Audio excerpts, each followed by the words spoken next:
All right, we're live. We're back in my son's spare bedroom. Yeah, my studio is in boxes right now, and we will probably be able to set that up in maybe a couple months if we're lucky.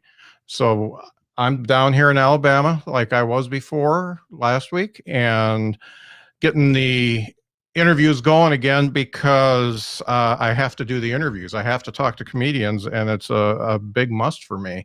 So even though the lighting's not great, and I'm in a bedroom sitting on a bed, and my microphone and my soundboard are sitting on a TV tray, and my computer is sitting on top of an empty Amazon box, this is how we're going to do it. So thanks for tuning in. Thanks for listening to the show. We're doing, it's funny. I took a week off and everything did better than when I actually put a show out. So maybe I should take more weeks off and you guys just listen to the back catalog. But anywho, tonight is, it's a really special one for me because I talked to a lot of comedians and this guy was on my short list, but I was scared to ask him because I had asked quite a few comedians of his caliber and either got blown off or their publicist said maybe next year or something like that.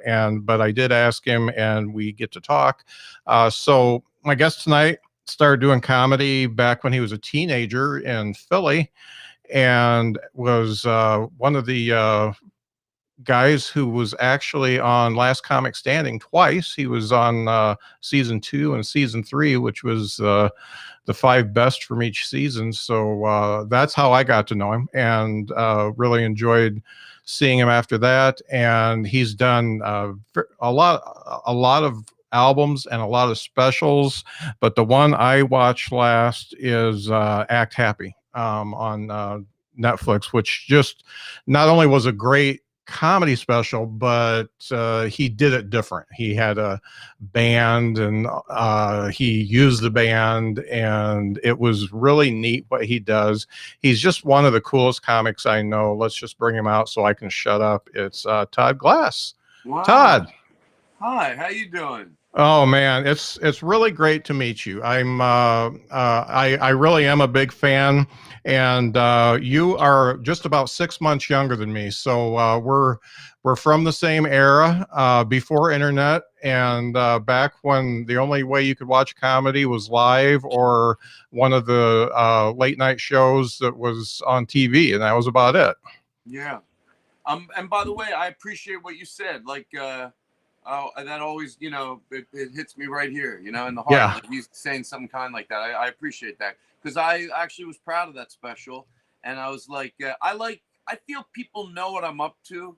I'll be honest with you. Like if I do an interview at any magnitude, I feel like if they haven't seen that, even if they saw the one 5 years before that, they have really no idea what I'm doing out on the road. And you want your friends to, or if you're doing an interview, it's nice.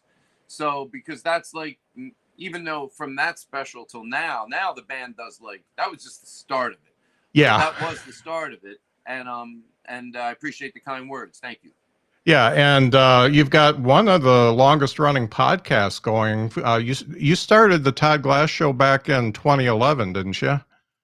Yeah, I did one before that with a friend, and then the podcast is just next to stand up, it's easy to do because it's fun to do it. Right. A friend of mine said something about on my podcast I can talk about social issues. Mostly it's silly. In the beginning, I used to talk about social issues up front, but now it's pretty much just silly.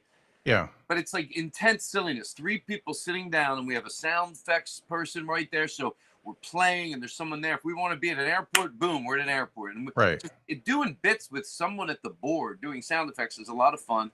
And so the podcast is just fun to do. So I'm consistent with it. It's almost better than hanging out with comedians in real life, because in real life, you don't turn your phone off. Like this is it's sort of like, well, we have to do the podcast. But really what that means is just commit to each other 100% right. with enjoyment. Yeah. Yeah. So it's very special. Yeah, and that's funny because that's really why I started this one too. I had done a podcast previous to this. It was more of a local thing where I used to live, and really enjoyed it. And I really enjoyed connecting with people who I normally wouldn't have met or talked to. And it's funny how you get like a special bond with some of them. I mean, some people you interview and then they're just gone, and that's fine because you didn't click. But some people you become friends with for life. And from that podcast and this podcast, I made some really great friends. And that, I mean, what more can you ask? That's that's really what we need in life is more friends anyway. So that's what I like. Now, I'm gonna jump into something that you were on a podcast last year. It was Peter McGraw. Peter McGraw. I'm not joking. I don't know if you remember being on that one, but he is. He does a very good podcast. He stopped doing that one for a while, and he's doing a podcast about being single now. But when he talked to me, because I interviewed him as well, he talked about different types of comedians, and he put it into really two things. One is a thermostat comedian, and one is a temperature comedian.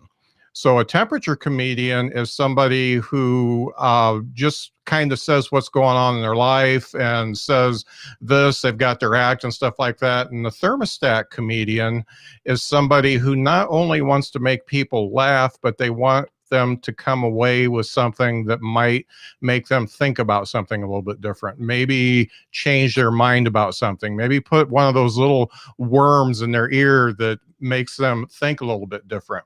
And even though you're very silly and you are super good at being silly, I think you're a pretty good percentage of that thermostat type comedian where you want people to be a little bit kinder when they leave the show than when they came in. Am I pegging you right with that? Well, yeah, just out of my own paranoia. And again, I love to talk about comedy because I think it makes you a better comedian. So when I get a little paranoid, like, you get, so introspective, but it's fun. And I think it makes you a better performer. That's why it's good to have these conversations, not to just, but I just want to, just out of my own paranoia, I want to say, it's not like it's better to do that. Like, as long as you're authentic, whatever, like whenever I see a comedian, like you see something that inspires you, it can inspire you even if you're not that good what that person does, but it's authenticness. Like, so you can decide not to talk about social issues and be some of the best comedians on the planet never talk about social issues. Yeah.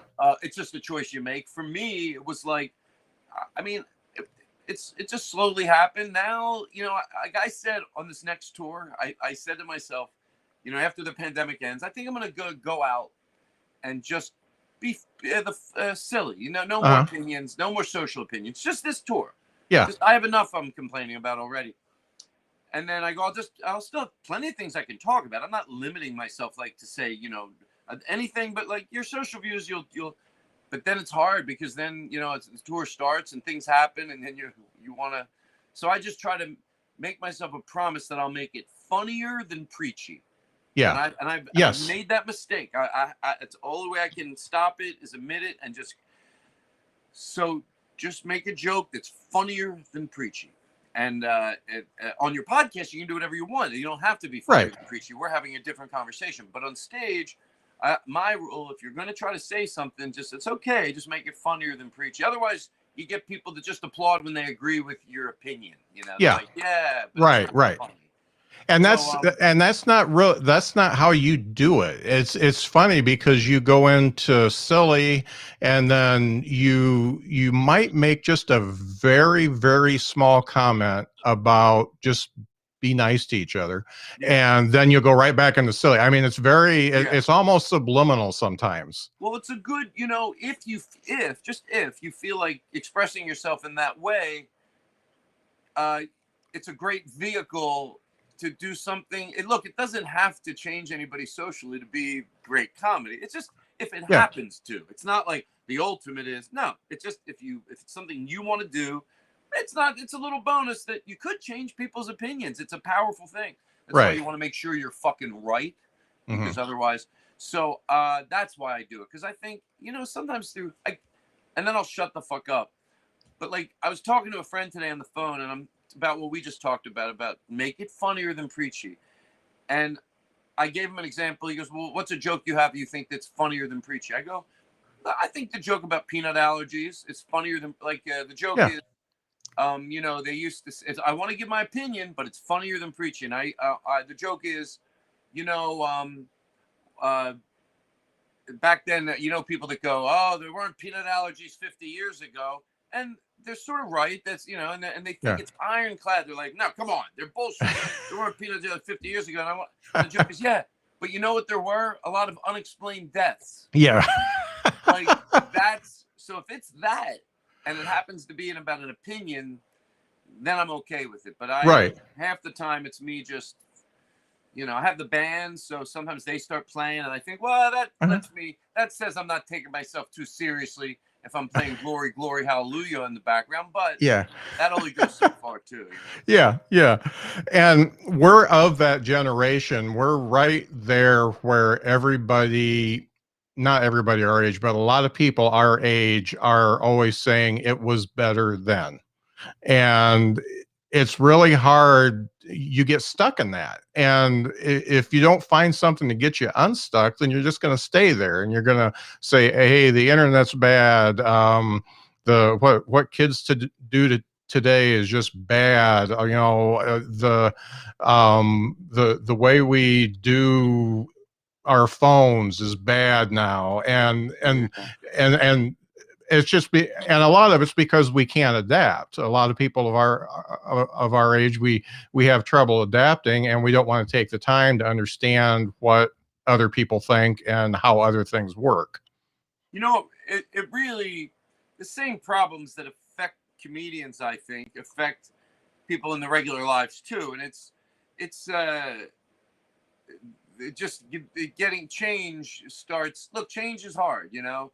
But it's like it's just the change. You don't want to change. Everything is like you don't want to do anything, and it's just like it doesn't make you a good person in regular life. It's like you should be glad you're evolving. Like it's work, but it's like isn't that what you would hope for? If someone said, "Hey, as you get older, would you want to evolve till like you die?" And who would go, "Well, not till I die." Like who wouldn't want to go? Yeah, I hope I do. Why would you want to evolve? And if you could get out of your own way, you'd go. It probably makes it easier to go through life, like evolve, so you have better relationships. Right. So you would hope, if it takes a little work, I'll fucking take it on. Why not? Oh my God, I'm like a completely different person. But it's work. It's work. It is. Yeah. And I've been doing stand-up long enough where I don't want to make those mistakes. And my mistakes aren't egregious, but I have them there. Jokes I wish I could, you know. But the difference is, my new stuff shows the way I feel, loud and clear. I didn't just stop doing a joke that was punching down. I did it and almost went the other direction. I go, well, I can still punch at the people that need to be verbally punched. Yeah. You're just changing who you're angry at. You can still be you, the same. You don't have to change your style whatsoever. So it's just, you know what? A good comedian is supposed to put a litmus test on absurdity. I personally think once you don't see the absurdness in that comedy, look, you might think it's in a rut, but the fact that you don't acknowledge that I've seen this happen from the 50s to the 60s, 60s, 70s, 70s, everybody said it. You're acting like I don't know that. Like what are the odds that when history writes itself, get out of your own way what you think right now, that when you know the answer to this, not you, but anybody who thinks comedy used to be better. What do you think is going to happen in 2050 when they're reminiscing about comedy? Do you think the story is literally going to be, it was good in the 50s, 80s was a boom, 2020, it all went bad? No. Yeah. They're going to be watching the best of the best and watching that it took amazing turns and diversity and it was pure and you could talk about anything you want, even though they sometimes think you can't say anything anymore. Come on, you can talk and say on stage. More people might have resistance, but so fucking what? It's that's, you know, blah, blah, blah. Right. And so comedy, you know, I'm gonna switch gears a little bit. This is gonna be a weird interview because I'm not gonna say, hey, what was it like when you were a kid and all that kind of stuff, because I like to move forward. So I want to talk about another thing you talked about with Peter McGraw, and you were very eloquent about this when you were talking about club settings, and you mentioned the Comedy Attic in Bloomington as being one of the best clubs in the country, not only because of the way they're set up, but also because they have rules about comedy. You can't be an asshole and come to a comedy show there. But we all know what everybody that's done comedy knows what a good comedy club is. It's a low ceiling, it's dark, the stage is well lit, you can't hear a bunch of noise from the kitchen. The staff knows when to bring the drinks out and all that kind of stuff. So we all know what is best. Um, a lot of people who have comedy clubs don't know what's best yet, but there's a lot of people like me, for instance, who want to put on a show. So I want to do a showcase. I want to do something that is that brings in, 5, 6 comics, and well, I'll do 10 minutes or whatever. And those venues are usually not anywhere near what you would want for a true comedy club. So high ceilings, maybe it's a rock club, maybe it's a coffee shop, maybe it's just a pub and people are all sitting on one side, nobody's in front of you, that type of thing. What type of advice would you give to somebody who's putting on a show like that to overcome all of the things that are wrong with that particular venue? Wow. That's a good specific question and fun for me to answer because I always talk about that other stuff. This, I'll be Hmm. talking about it, but in a very more specific way. And Hmm. I love this one because, look, I always try to say positive before I go negative because I'm just passionate. As I get older, I start realizing I don't want my passion to come off as negative. I Hmm. do see it set, and I'll get to your question real quick. And I do see it set up right about 20% of the time. And it's amazing. And I always go out of my way when I'm in a one nighter where oh, look what they did. Yeah, they made it work. That was made such a difference, Yeah. like even while the crowd's being seated. Right.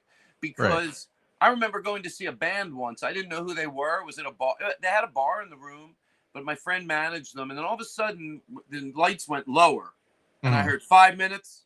And then they started shutting all the black curtains, and then the lights came down and the whole room got dark and they shut a curtain behind and the bar lights went blue. I remember it. It was like, and it was just, Uh-huh. I went, I swear to God, I went, oh, because I don't heard of these singers. It's like if somebody went to see comedy, the same thing happens. You might not know who they are, but I swear to God, I went, oh, I think they're about to be good. You don't get to work at a place like this if it's this good the way they said. This is a show, and I knew it. And Right. guess what? I was fucking right. The Yeah. first singer came out, and it was like, what the fuck? Like this is what. So the same thing happens with comedy. So even if it is at a bar, I think the clean advice is look. A lot of times you put a show up, they don't really want it there.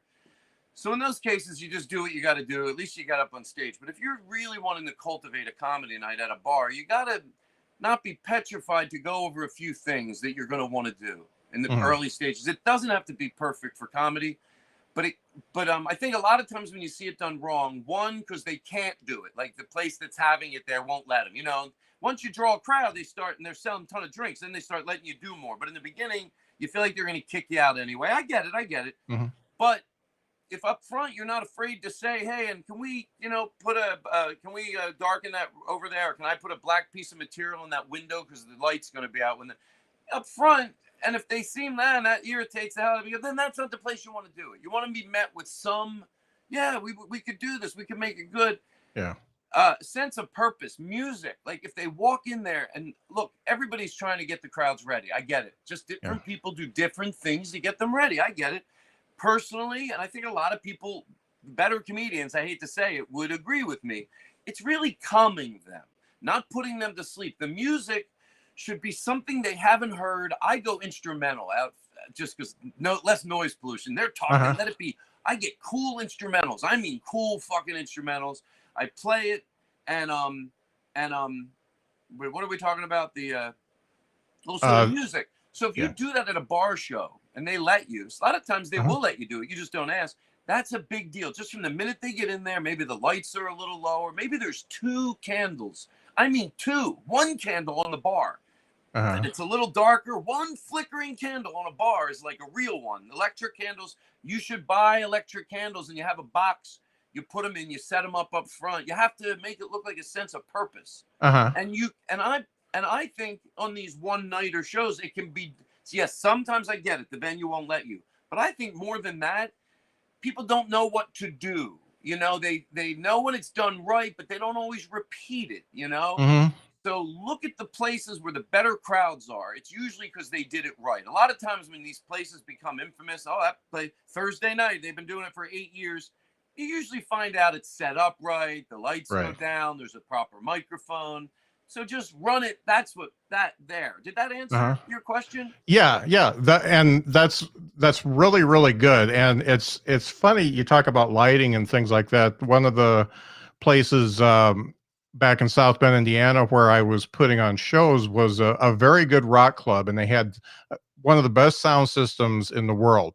However, the stage was, I think it was 4 feet off the ground, and the tables, there was a dance floor in between the tables, and you moved the tables up as much as you could, but you couldn't move them all the way up because you were so high up they'd be looking up your nose. So there was a lot of stuff to worry about there. And the funny thing is that I did it on that stupid stage, I think 4 times. And then finally, I had a comedian who is confined to a wheelchair, and I knew I had to do it on the floor. So I'm working with the lighting guy, and I told the lighting guy, hey, can we turn off all the lights except for, can you take one can and just point it down at us, and we're going to stand on the floor. We're not going to even use the stage. So he moves everything I mean, the guy who owned the place was a friend of mine, so it was very easy to get people to do what I wanted. And we did that. And the funny thing is, it wasn't my best attended show, but there were more laughs at that show than any other show.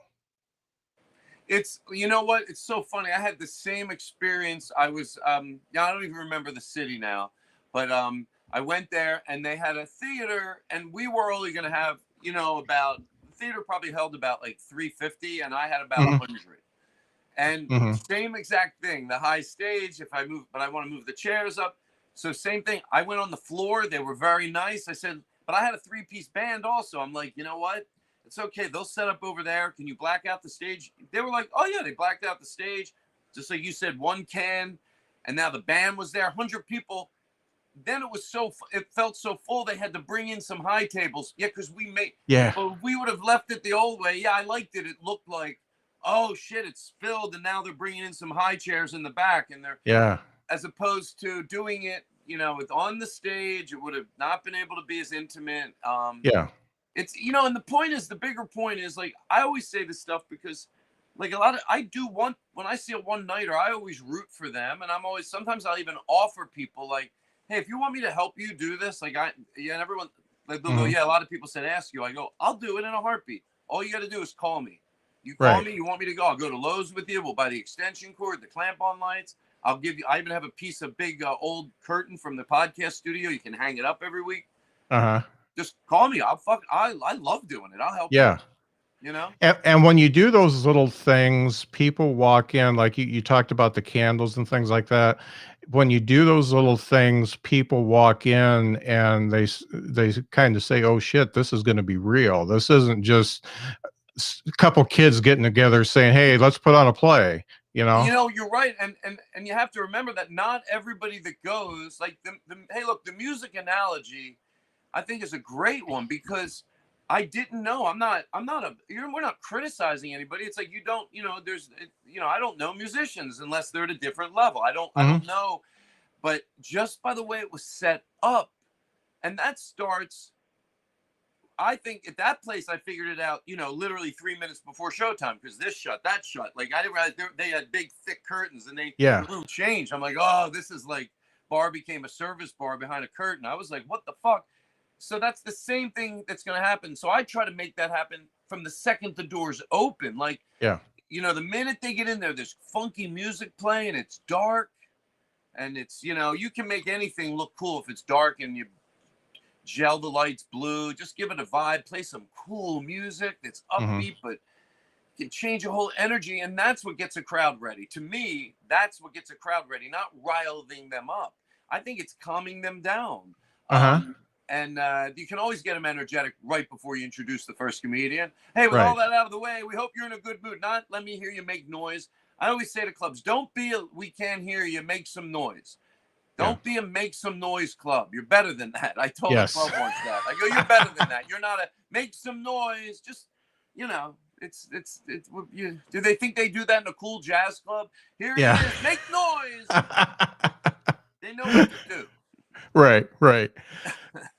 So thinking about, and I don't want to, like I said, live in the past, but you obviously started out young and you learned a lot before. I watched a clip you did in 92, and what I saw in 92, even though it was different jokes, I felt like the Todd Glass that I'm seeing now was pretty much there. I mean, you weren't, you were What obviously year? super.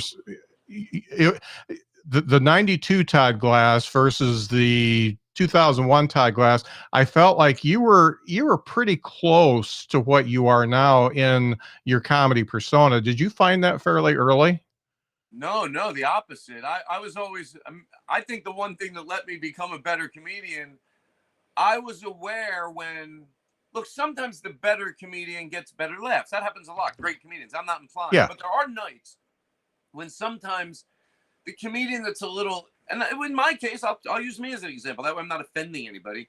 Mhm. I would do better, but I knew that that person was funnier because I knew what I wanted to grow to be. Not, okay, I did that. You know, I did that good, that, and I'm better than, if you do better than whoever it is, because you know that they're better. You know Yeah. that that's because they didn't get it. So Mhm. I could have been like, I got bigger laughs than blah blah blah blah blah. I Yeah. knew it. Like, all right. So that helped me grow. But so I was always like envious of comedians that sort of seem to find their voice early on. They might get better and better, but like you, even 3 years in, excuse me, I don't think really until it was like when they said everything was falling apart and the alternative scene sort of came Yeah. upon, and there was the M bar, and the M bar became this very, just like the Meltdown or the UCB, just these Yeah. just a big part of comedy, and the audiences that came in were so nurturing. That's when, as corny as it might sound, that's when I felt like I figured out, like, oh, okay, I know what I want to do. That was really an amazing time for me, and Mhm. I was glad I was a part of it, and I'm glad I'm a part of what's getting better and better about comedy. Mhm. I'm hoping I mean, I don't want to. I just want to. I'm one of those people. I do want to grow until I drop dead. Right, right. And one of the things you mentioned on other podcasts about the comedy community, that they kind of get a bad rap for being so competitive and not a nurturing atmosphere, and they're not nice to each other. But I think you and I have both seen a different side to that, where comedians can be really, really good to you and help bring you along. Are you still seeing that in at your stage? Look, I never want to say anything that's like, oh, this, you want to think you have good perspective, but Hmm. sometimes that means cleaning up something even before you say it. So Yeah. with that said, like, I'm not to also realize, the discrimination that goes on, even, in comedy. You'd hope there'd be Hmm. less of it, but it's people that, you know, that it's like whenever they say, like, have a diverse show. When people go like, hold on, I want to make sure I'm answering your question. I smoked a little bit, so what was your question? Oh, it was about how comedians get a bad rap just basically for being assholes to Oh, each oh, other. oh. When yeah. So look, not disregarding that toxicity that from afar you can at least go like, there's a lot of fucking toxicity, and that really makes a lot of people's lives shit. That Yeah. that I of course that gets you frustrated because you want to believe.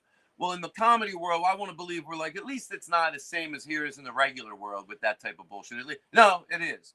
Hmm. Okay, but with that said, I come from a place of perspective. I think when it comes to the scenes, look, maybe I'm wrong. Everybody's perception is their reality, but I think it's so five and dime therapy. When I say there's always a good group in every scene and a negative group, whatever you want to call it. Hmm. There's always a really positive group, and they it's a group of people, and they almost like they really want to see you succeed. There might be one person you don't like, but overwhelmingly, and there's another group that might be a little. Look, you don't get to just be in the good group. unless you got to Yeah. give that type of love out. And you got to.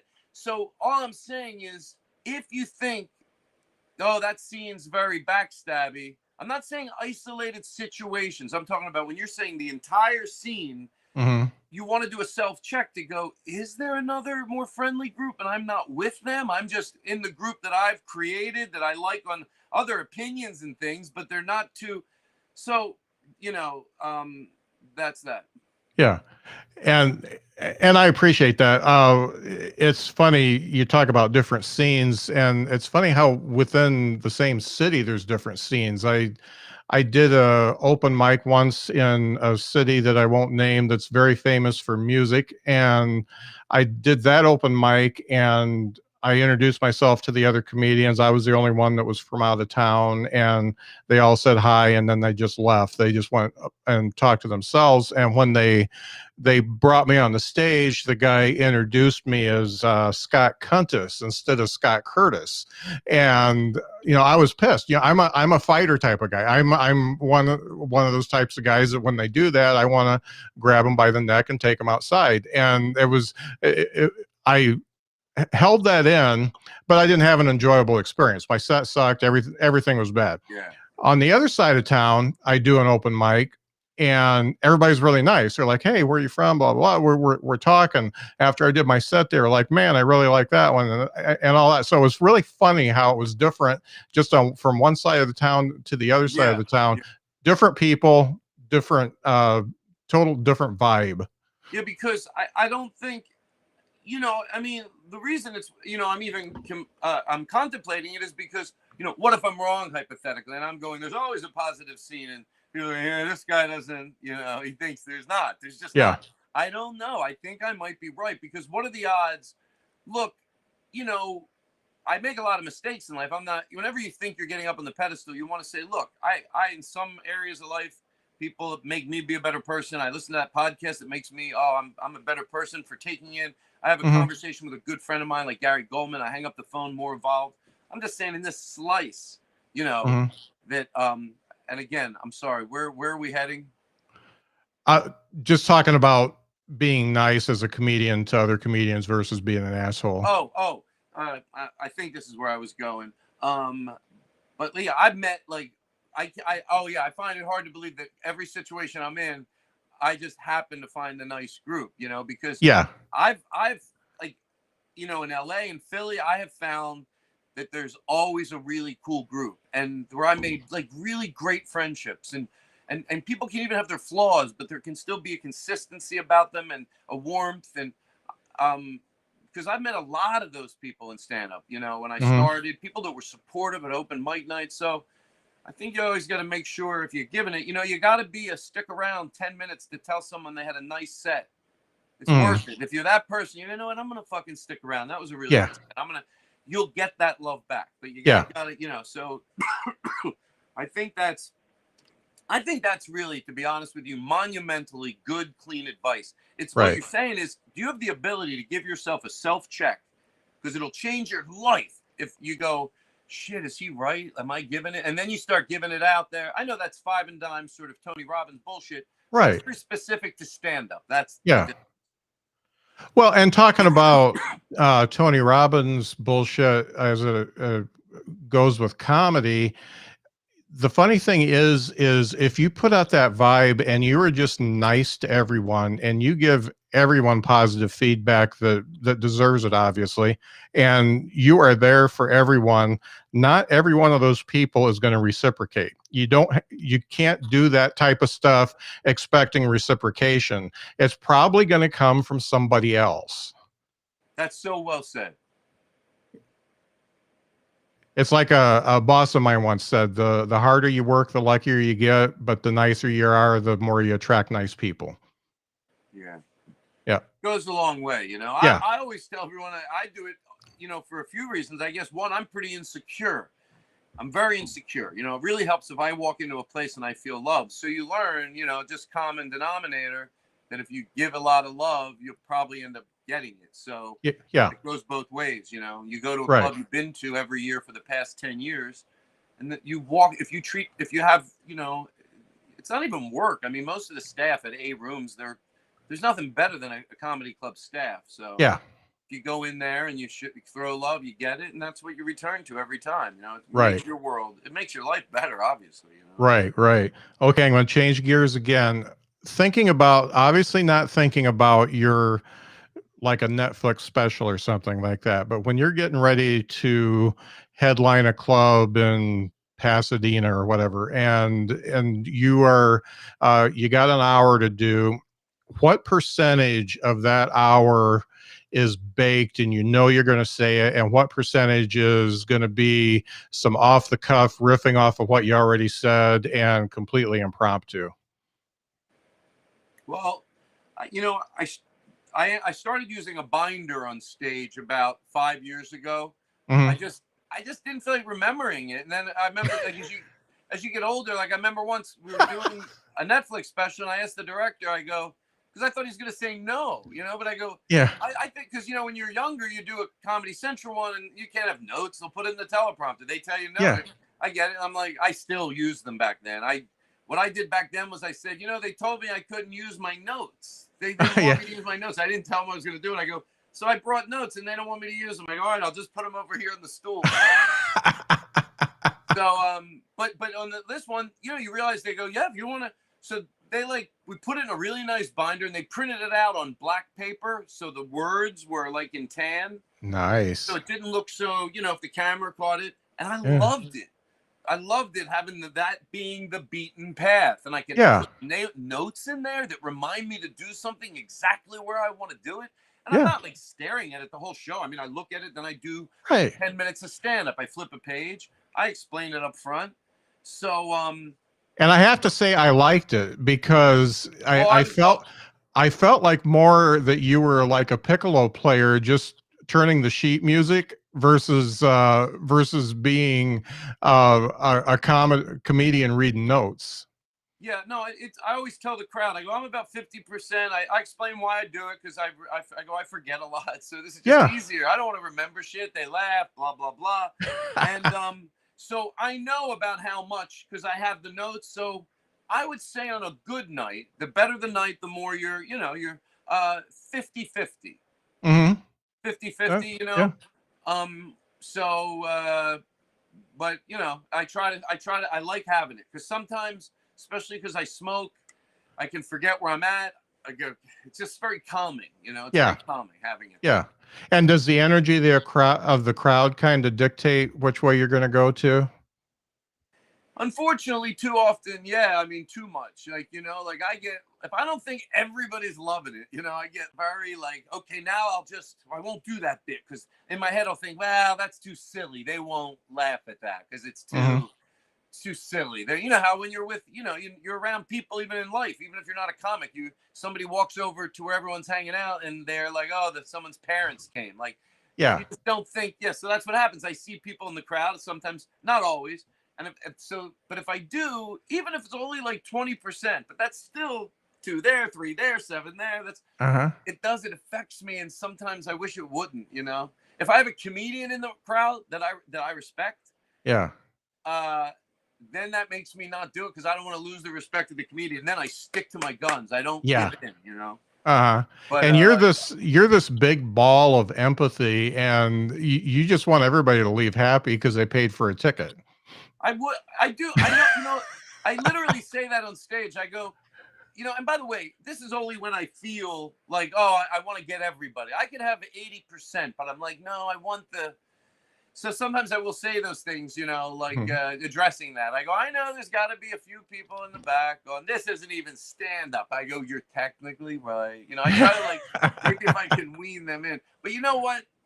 I don't think it does me that much good. I think I can go, I fuck them and then please the 80% and fucking just go full steam ahead, you know. Yeah, no doubt. So I want to tell you, I've done probably 78 episodes of this show. And well, first off, you were number 3 in my set of Last Comic Standing people because I had Ian Bagg and Michael Palisak. So I got to get a few more people. I want to get the whole set aside from Ralphie May because I can't get him anymore. But Why is Ralphie May? Why can't you get Ralphie May? because we lost him. Oh, Ralphie May. I thought. Yeah. Oh my God! You know who Yeah. I thought you? There's another comedian. His name is Ralph Harris. Okay. So when you said Ralphie May, I'm thinking Ralph Harris, and then when you Yeah. said, "But we can't get him anymore," I'm like, "Oh my God! Like what?" And then, Jesus Christ! Yeah. I started doing stand up with Ralph Harris in Philadelphia. Yeah. So that's why I got.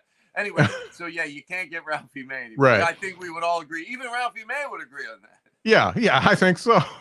So obviously, I've done all these episodes, and one of the things when I started the podcast is I wanted to make sure I don't make it about me.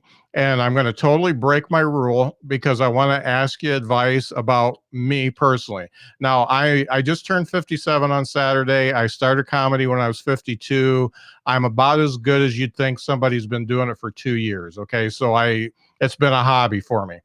And I have always been the type of person who people compare my delivery to like David Letterman with like a Ray Romano type subject matter. So they all say, "Hey, you remind me of Dave Letterman, and I'm clean and all that kind of stuff." And you talked about being genuine right in the beginning of the podcast. And I feel like even though everything I do fits me, I look like either a basketball coach or a pharmacist or something like that. So this is what I should be doing. I feel like there's something I'm missing, and it's a little bit more on the weird side. So I would say somewhere in between like Emo Phillips and you, and I've got that type of stuff ready to go. I want to do it. I've written it. I've never said it out loud in my life, but I want to do it. Would you suggest that somebody at my stage, and I have moved to a new state that's almost 600 miles away from where I used to be, so that helps. But would you suggest I toy around with that kind of stuff? Have you never done stand up before? No, I've done stand up, but it's all been very, I would say David Letterman like with like Ray Romano family type stuff I talk Okay, about. and then what? And then what's changing now? I want to be weird. I want to be a little bit Oh, you want to weirder. use a side of you that you didn't. Well, I mean, there's a few ways you can go about that. I mean, one is you just take out the stuff you really don't like, but if you have a few standards that help you get your footing and they're funny, but they're not, Mhm. and then you start but you make an exerted effort to go, I'd rather do a shorter set, but I'll have this. That's okay. And that's an old joke, but that's actually okay. And then, Mhm. but then you'll do this other stuff around it. That could be a more, but then, hey, if somebody was going to say, nope, I'm just trashing it, and I'm going to start hey, I admire that too. But Mhm. it's so there's just two ways they can both be. Does that make sense what I'm saying? Yeah. Yeah. Because I mean, I remember thinking, I mean, this is like literally when right after George Carlin died, and it wraps back around to what we were saying about, what do you want to be like? What type of comedian do you want to be?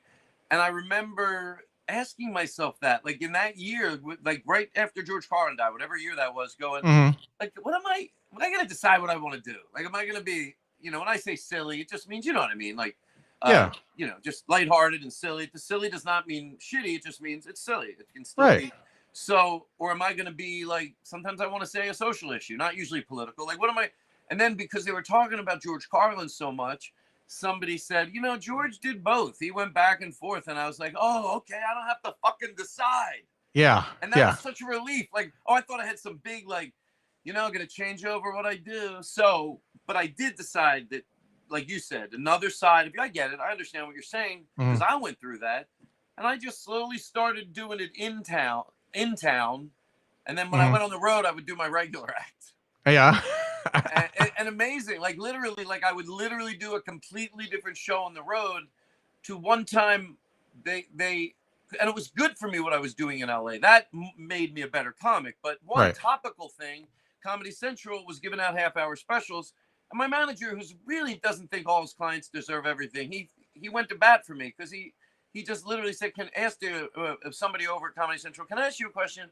Like, I get it, I have other clients, they're not my kids, but I don't get Todd Glass." She goes, "We fucking love him, but we don't know if because they're seeing me in LA, sort of finding myself and Uh-huh. and they I believe they thought it was funny. They go, would you just go see Todd up in or send you a set from Irvine, because that's like near LA, but I'll still do a traditional set. Right. I went, I did the set, and they sent it to them, and like literally 5 days later, they go, yeah, he has one.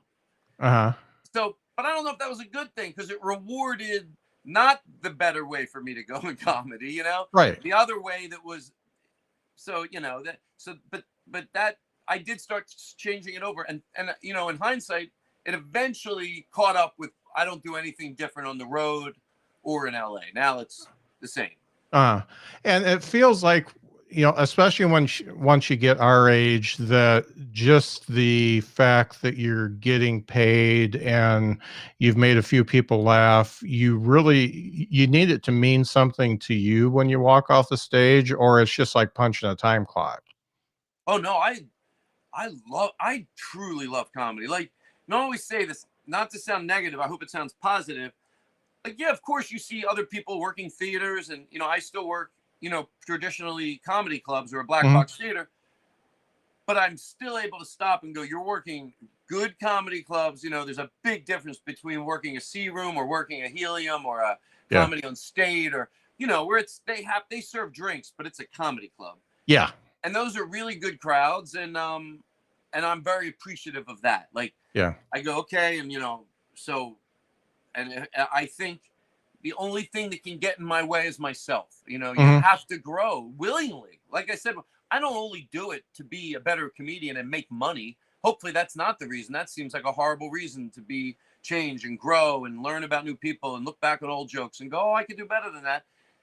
You know, I do it because from my heart, because it makes them get what it makes you be fair while you're here. Use your word. But if that's not enough, you're not going to keep doing comedy when you're older if you just, all you do is think the whole world's falling apart and all you do is complain about everything.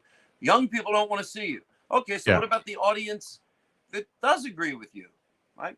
Can't you tour for them? Yeah, and eventually they stop going out and die. Yeah. So, you know, that's just the way it is. I did look at that. I get it. There's people that agree. So you gotta sort of. So I would like to be, and I'll be very clear with what I'm saying. If I was like a household name, then you can get away with that behavior. But I still rely on people that are young to identify with me and to relate with me. And we do have some of the same problems. And when you get older, they like having someone that has the sensibility of a 19 or a 20-year-old, but he has his age is on our side, because that's a guy who's 55 saying that. That's a guy who's 60 saying that. That's a guy that's 70 saying that. It helps them. You can really help the cause. The older I get, and you have your views be on the right side, they really need that type of help. And so, you know, it's you know, it's a good thing to do. You know, it's a good thing to do. And I'm blah. Oh God. I know you've been smoking. I know I know you're thinking of stuff. So it's cool. It's cool.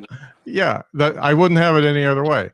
And but I guess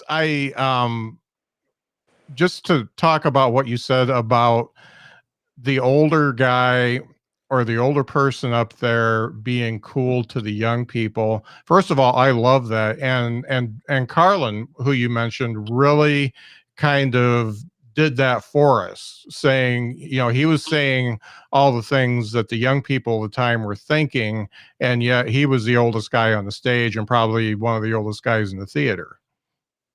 Yeah, my friend said literally today on the phone, like, he was more progressive than him, and he was like 20, and he was like, because he had certain views he had from his parents. Yeah. So he sounded like, oh, it's the first time he heard someone say it. That's the power of comedy. That's why, you know, if you have a joke, it's about dogs or the mall, and it's a shitty joke, who cares? But when you're talking about social issues, basically, or social issues more than anything, please do your homework, because if you're right, that's great, but just be aware if you're wrong. If you don't really delve into that, what if I'm wrong? Even make pretend for 5 minutes one night. And then you could picture all the people you're making breathe harder. You should be making them breathe easier, and you're not a hero. You're just punching people that are already getting punched. Stop selling yourself as a warrior. You know, so God bless America. I remember one time I did some more socially progressive stuff, and in my set I said it's not okay to say that anymore. And I had a young comedian correct me after my set and said it was never okay to say that. And And what was he but saying? What couldn't you say? I said something that was that it was not okay to say that anymore. Okay. I'd rather not say what it was, but because I don't use a joke anymore. But a comedian pulled me aside and told me a female comedian, because it was a joke centering around females and the Me Too movement, and she said it was never okay to say that, and it was never okay to do that. We are just fighting back harder on it than we did then.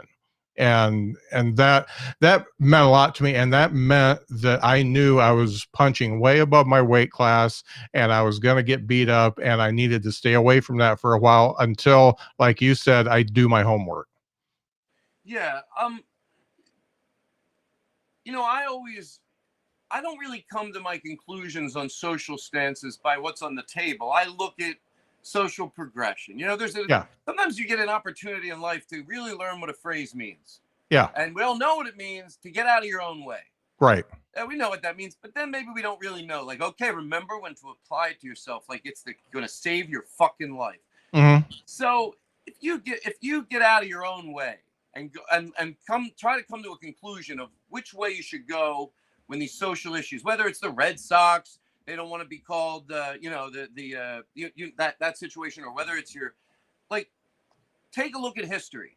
And look, we're really talking about people that want to change and people want to go back to the way it was. Or Mm-hmm. let's say we widen it to basically every one of these cries are a group of people, let's go cleaner, that are Mm-hmm. asking for something that they feel they deserve. Mm-hmm. And there's always a group of people that they go, okay, finally, all right, they deserve it. And then there's another group in that group that then people go, oh, that now they're going too far. Yeah. Now and there's a lot of smart people in that group. They're like, no, I fought for that, but now they're too far. If Mm-hmm. you take a look at just the list, hypothetically, if you wrote it, of the things that were too far, not the things that they should have, but when people went, no, I'm for equal rights, but that's too far. And you write all those things down, 30, 40 years later, they all are just fair requests. Yeah. None of them look absurd. None of Yeah. them read them. Tell me which ones that now you'd go, oh my God, this is the too fair list. This is the too far list. Yeah. So what I think now, what are the odds that's changing? Whatever year you were happy with, what are the odds that evolution from beginning of time till 1989, and that's when it should all peak, things are going to happen on your watch. Things are going to happen on your watch. Change is uncomfortable. It's a pain in the ass. But come on. Let me tell you something. It's our world problems that we don't let young people lead. Age discrimination is probably worse, does more detriment than anything on this planet. Because the smarter ones should be leading. That just makes sense. Even if you don't believe in God, they're younger, they're more educated. The reason they're smarter, not because I'm trying to poke it in your face, because they learn about other people. The good part of the internet, they learn about people. That's why they become smarter. Not because you were bad 30 years ago. Just more put in front of us and the good side of it. And, they have a clear worldview. Right. And all we do is get in their way. That's a friend of mine once said, Andrew Ivamy, a comedian from Toronto, it'd be like if they're fighting a fire. Not only won't we help, but I feel like that young group would go, if you don't want to help, could you just at least get out of our way? So it's like if there's a fire and there's some people sitting on the side, I'm not helping, put out that fire. And then, but not only are they not helping, they're literally grabbing the hose and fighting them. Like the people who are leading, if everyone that didn't agree with them would just do nothing but not fight them, then they could move. But it's just delusion, and that's why any ounce of it, it's very hard for me to tolerate from my friends. Any ounce of the kids today, my stomach cringes. I just know how dangerous that adage is. So I always try to preach the other way. And like we said, kids get smarter and smarter. If you can get out of your own way, yes, of course. That makes sense. It's a good thing. Right. They don't have to be perfect. Yeah. But here's another way to get out of your own way. Let's say there's something on the table right now. You disagree with youth. Okay. Again, widen the scope. Go back, look at in the last 30 years, what youth has defended. Like, any college with big, you can go back and do your research of the youth charged, the sexual revolution, and they were never wrong. There's never something they supported. They might have done it the wrong way, their way of going about it. But if you look back, tell me which one they were wrong about. Go back, fine. Oh, well, they backed that, ending the war. So what are the odds that changed? So it doesn't matter your little story you want to tell me about why you think I'm wrong. You're supposed to be smart enough to get out of your own way. Like, I don't care about your story. It doesn't make sense on a larger scale. I'm not doubting your story. I'm doubting just the mere fact that kids today, and you're scared to die. So you're wanting to make pretend you were born at a better time. Yeah. But it's not true. Exactly. Yeah. I mean, just the fact that it was easier to get cigarettes out of a machine because it didn't check your age, that's not so great. I know. Sometimes people are like, I used to be able, you could drink and drive where I are. Is that a good thing? I've had you on for a while, but one thing I want to ask, because you are a fan of comedy as well as being a great comedian, and I know that there are a lot of underappreciated comedians out there that are probably as good or better than some of the folks we see on TV and on Netflix and stuff like that. Is there any of them in your circle that you think are just so good that they should be blowing up, they should be doing really well, but for some reason they haven't made that step? Wow. I mean, I sort of understand, like I have friends that, you wish were, because you want them to be more of a draw. Like Eddie Pepitone to me is like, even though he has his following and he's, to go see Eddie Pepitone live, it's art. Yeah. So I wish, like, why doesn't Eddie be able to go to every city and draw even at 500 people? He should be able to, but so someone like that, but like, I know you maybe thought you could also mention a lot younger comedians too, but it's all over the gambit, but but again, like whenever you go to give names, like I always feel like of comedians, you want to give a shout out to, of course you can never think of any names at all, but I go to the shows. Like I do shows in LA, and about 2 years ago, I was like, you got to stop wanting to go home, because I don't want to be like, I don't know any of the new comedians. So then my friend used to say that, and I would say, well, then learn it. It's not an excuse. I don't think it's cute. I don't know anybody. Well, because you're not doing your job. You need to go. Look, if you can't, you can't. But if you can, I always want to leave right away, but I'll do my set and I'll leave right away. But if I stay, I end up making new friends. I end up talking about comedy. It's fun. You meet comedians that are doing it 4 years, 5 years. Some comedian you knew for 3 years, but you finally talk to them, Right. So I stay after the show. So I do know, because I'm immersed in it, that it's in a good place. And it inspires me to be a better comedian. When I see new comedians doing different things, I'm like, oh, I never thought I could do that and still do stand-up. I want to be a stand-up. But you can do a lot within the conventions of stand-up and still be a stand-up. Yeah. Right. So here's my last question, and this is my regular podcast question that everybody asks. What 3 things do you know now that you wish you would have known when you started stand-up?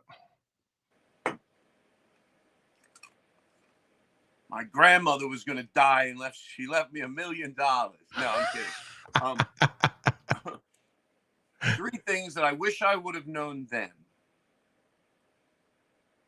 3 things I wish I would have known then.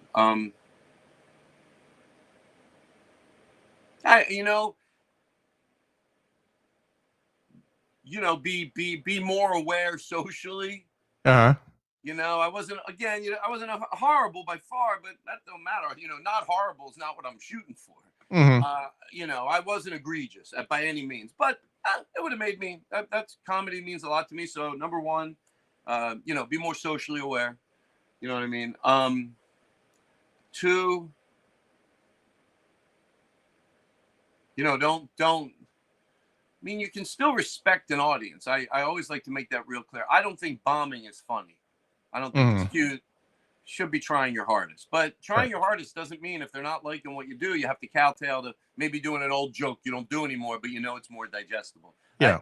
To let to know that that's going to ultimately be really bad. Mm. You know, I would have to just jump right to it. You know, just jump Yeah. right to it. You know, if I'm doing a corporate show, that's a different story. I'd do whatever I Right. fucking do. But at a club, that's why they pay you a lot of corporate shows. So because then they tell you what to do. Yeah. That's what they get out of it. They go, no cursing, no this, no that. But anyway, in 3.